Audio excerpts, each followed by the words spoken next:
a great year. This has been a good year, and we made a big move to New York City as a whole unit, and it's been really good. And I think my favorite part of this year is I was very nervous about it because, one, I'm only, not only moving my 2 kiddos and me here, like as our family, we've never lived in a city like this. And then also, moving my whole crew and my favorite part is getting these messages from, people in the band or crew or people just, in general that made the move with us. And it's like, they're like, this has been really good for my life. And I didn't know that like I needed something like this. So that's been like the best thing. I love 2023. I'm looking forward to 2024. New Year's Eve, I am doing a couple shows in Vegas. So I'm very excited about that. I thought we'd go ahead and ring in the new year with some shows because the band and I love doing kind of the one-off things because we don't get to tour like normal or like we used to normally. But yeah, very excited about being in Vegas for New Year's with my family and my road family. So the coolest thing about 2023 as well is I got really into football. And I actually hosted the NFL Honors and I did not know much about football then. I wasn't really into it at that moment. I was just like, yeah, it seems like a great thing. I grew up in Texas watching the Cowboys. I was like, but, they hired me because I was a host, not because of my knowledge on the game. And then I actually ended up getting really into the NFL. So much into the NFL. I'm actually in a fantasy league and love it. It makes you like get into all the players, not just your team. And you just really start to figure out the game and like the strategy of it and how incredibly gifted these athletes are. I got really into football. So like a lot happened in 2023 for me. It took me forever to release my album, and I finally did in 2023, Chemistry.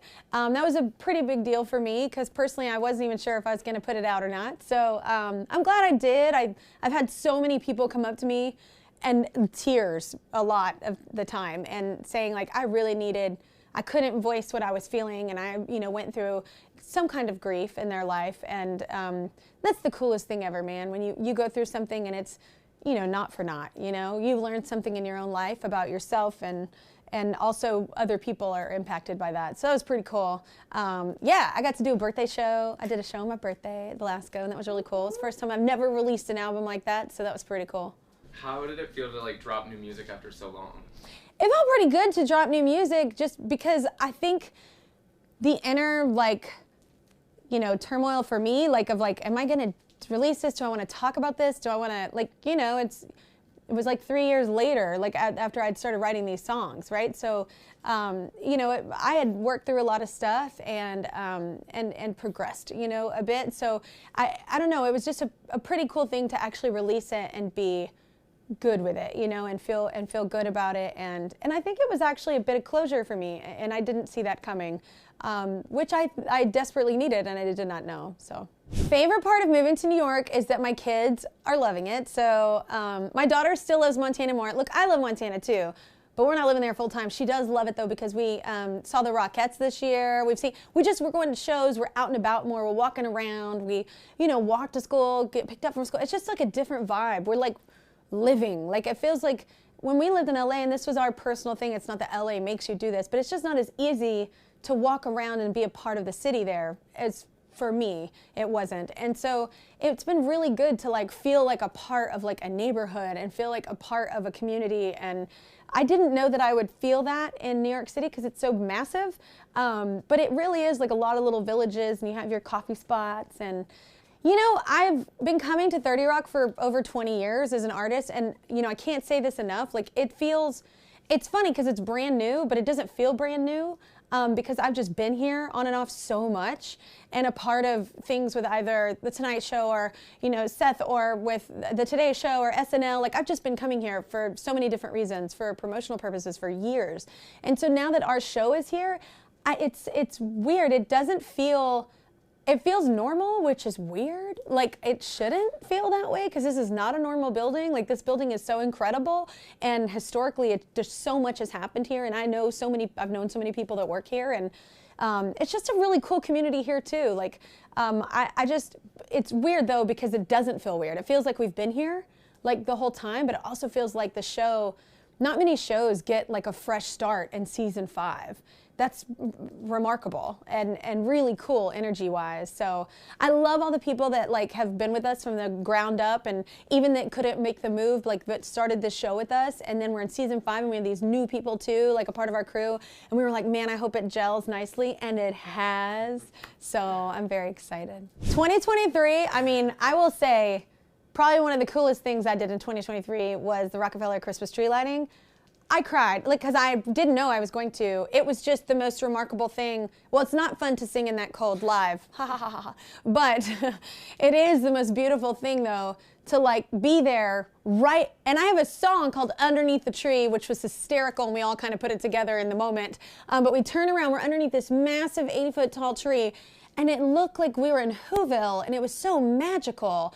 And everybody's there having a good time, and there's just a lot going on in the world that we can't ignore, and we shouldn't, but it is nice to have these moments of just like, you know, your shoulders can relax and just kind of accept the beauty of the world as well and how we can shine. So it was nice. It was really cool. It was, well, really cool, as in cold. I had all these dresses picked out, and I was like, what are you doing? And last minute, my stylist actually let me wear her coat because I couldn't wear the gowns. That was not happening in that degree. Dude, to round off this year, my show ends up taking, I think it's 6 Emmys total. Like, that's crazy. I can't even believe how lucky we are. Like, because let's be real, there are a lot of shows out there killing it, and there are a lot of teams working just as hard as us. And so it's a blessing, like, one, to be nominated. I know everybody always says that's like the cliche thing to say, but it is truly a blessing. Like, anytime I'm nominated for Emmy or Grammy, whatever it is, I like to look around at the shows I'm nominated with or the songs I'm nominated with, and that's the win for me. And like, we were nominated with some really great shows and people doing really great things. So shout out to everybody who was nominated. Your team killed it. You know, this time it went to our show, but like, thank you to my team for that. They do work very hard, and you know, even making the move and everybody kind of having to meld into each other and learn from each other, and having old crew, new crew. Like, it's been an adjustment, but it's been a really healthy, like, fun one. So I just want to give it up to my team. Like, I know all the teams worked hard, but like, this is my team, so I'm like, you know, cheerleading them on, and I'm just very grateful. And everybody always like, you know, they're like, oh, you got, you know, host, and I'm like, it kind of feels, I feel like imposter syndrome, because it is anybody that's nominated for host, it's not just us, it's your team. Like, they're really doing a lot of that homework for you and really telling you, because there's so many shows you shoot in a row, they're really a part of that. So like, yes, I won for host, but like, really that's the show winning for me, and that's how I receive that. But congrats to all the nominees too, because I'm a fan of all the nominees as well. So congrats to everybody, you know, and let's just keep lifting each other up in the daytime arena, because we're very proud to be next to all those shows. It's been quite a year, to say the least, but now it's time to make your 2024 predictions. Are you Yes. ready for this? Yes. All right. This is big. Okay, okay. 2024's Super Bowl winner will be... 2024 Super Bowl winner. Okay, my hopes are the Cowboys. What I think may happen, I mean, the Ravens and the 49ers have been pretty incredible this year. So the 49ers are stacked. And like, I mean, you got McCaffrey, you got Skittle, that's what I call him, Kittle. You've got Bosa, you've got so many people on this team. Purdy, he just got out of math class, but he's still killing it with that pocket protector. He is the youngest looking quarterback I've ever seen in the history of time. But they are killing it. They really are like nailing it on all fronts, like with that team. And I missed, by the way, several other players that are incredible. That's just a really great team. It's going to be hard to beat the 49ers. Especially if they make the Super Bowl. But you just never know in the game of football, you know? Because we all thought the Eagles were going to be right there, but no, I don't think this is their time. It's not their time. But yeah, I really do hope the Cowboys make it. That would be really cool. So are we saying Cowboys or 49ers? I mean, I want to say the Cowboys. Like, my heart says Cowboys, because like we always say that. But I do think the 49ers have a really good chance at not only being at the Super Bowl, but probably winning it, which they haven't won in years. When's the last time y'all won? The year before y'all. The year before us, so that was, well, welcome to the 90s. Okay. All right, next here, the place I want to visit the most in 2024 is? The place I want to visit the most, you know what I'm going to say, is Montana. Look, I love my ranch so much. If I could shoot this show from my ranch, and y'all, it's beautiful. People would love to come there. It's so beautiful. I would. It's my happy place, and it's like that thing, like I grew up with nothing, and I always wanted to buy land and like own a lot of land, and I've always wanted to farm, and I've always wanted to do all these different things, and I'm capable of doing it now with my ranch. So, you know, I get there like once a month, but I just like to get there as much as possible, and it's not my son's favorite place. My son loves New York City, but me and my daughter, our favorite place is Montana, so I hope to get there more. That and Disney World, because it just makes you happy. I love going to Disney World. Most magical place on earth. Yeah. I will finally get blank as a guest on my show. Oh, I mean, I don't know. I would really like to have a lot of people on the show. I really want Only Murders in the Building. I would love the cast of Only Murders in the Building. Anyone from the cast. I'm such a fan. We actually had Daytime on, so we've had her, but I would take anyone. Like, I love that show so much. And all the actors count. The storytelling, like they have this whole cast of people in this building, and everyone kind of counts, and they matter, and they all have and I think that's so cool, writing-wise. Just to be a show that's like around, and I feel like it reminds me of like, the show is nothing like Cheers. I just mean, like, you know how you delved into each character in like Cheers, or even Friends? Like, it's one of those, I think, has that staying power of one of those shows. Because it's, all these different characters in the building. I love that show. Have you ever gone and And Meryl's been on that show, and she's one I've been wanting to have on the show. So I would take anybody from that show because I love it so much. But yeah, I'm a huge Martin Short fan. Steve Martin, Meryl, obviously I'm a big fan of. We've had Selena on before, but we didn't really get to delve into it, so. Have you ever seen the gates in New York City where they film it? I have never been where they film Only Murders in the Building. And my sister, I have to wait, because my sister, like, we want to go to the actual place, like, and do it together. It's magical. It's a magical place, just like Disney. Yeah. An artist I would love to cover in karaoke would be?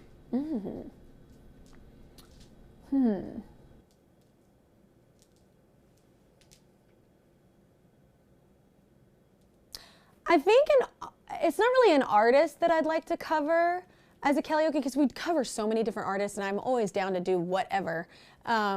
But I think I would really like to look, I like rap music, and I think that there's a way for me not to rap, but like kind of sing the melody. I've done that before with like Cardi B and another song as well. But I like that world, and I think that it'd be really cool to kind of delve into that a bit. Yeah. Also, alternative. I like alternative music, so yeah. That'd be good, that'd be good. I can't believe I haven't covered Toadies yet on this show. Maybe I didn't know if Daytime was ready. I think they're ready. I think they're ready. Yeah. And we have a dressing room for them. So Exactly. It seems right. Exactly. A new skill or talent you would like to learn in this 2024? Okay, so I got the MetaQuest 3, and I'm obsessed. And here's the reason why I got it. I have been trying to learn piano, because it's not that I can't, it's time. It's very time consuming, and even to schedule a teacher to like help you learn, to like have a quicker way to learn, because I'm not a good student on my own. I have to have someone there. And like, I saw the commercial, and I saw them learning piano on this MetaQuest 3. And I don't really want to learn piano to play like on stage. I've done that almost a couple times, but that's not my favorite thing to do. I don't like singing and doing something else. I like just living in the moment and being, that's the only time I kind of like acting, is whenever I'm singing in a show and I get to get in character in that way. So I don't really want to do that. I just want to do it for me, just to play like beautiful pieces of music that I love. And so that's my goal with MetaQuest.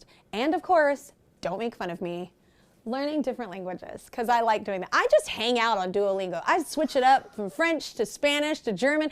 I just like doing it. I don't know that I'll ever be able to like really be fluent in another language, because I think you have to be doing that on the regular with someone in your life to where you're constantly talking and conversing. But I just like it. I'm addicted. The owl is constantly disappointed in me, because I always set goals that I cannot achieve, but I try, and that means something, right? It's all that counts at the end of the day. I know you also are looking to cook just a little bit more in the year. What food are you most excited to cook once you're in it? So here's the thing. It's not that I'm a bad cook. I'm not a great cook by any means, but I can cook edible food. But I don't like it. So I really want to like it because I think it would be good for my health, and I think it would be good for my kids to like be around someone, because my mom didn't really, she's a single mom and worked a lot and didn't really have the time to cook. So I didn't grow up around it. So I think if you grow up around it, maybe it's more natural and innate for you. So I want to do it for my kids. I have only, look, my resolution is the bar is low. I have agreed to push myself to just do one meal with my kids on the weekend. And most of those, I don't even mind being a crock pot situation. You know what I'm saying? Like, just toss it all in there, let it simmer while you're watching a game, especially during the winter season. Yeah, I can't wait. Man, I can't wait for the NFL to start back up again. I'm just way more prepared for the bracket. I'm just way more, bracket, March Madness. So maybe I'll get into basketball as well. I don't know. Anyway, but I am looking forward to already next year just being a part of fantasy football again. And I will see y'all next year. Woo! Yes. Perfect. Look at us.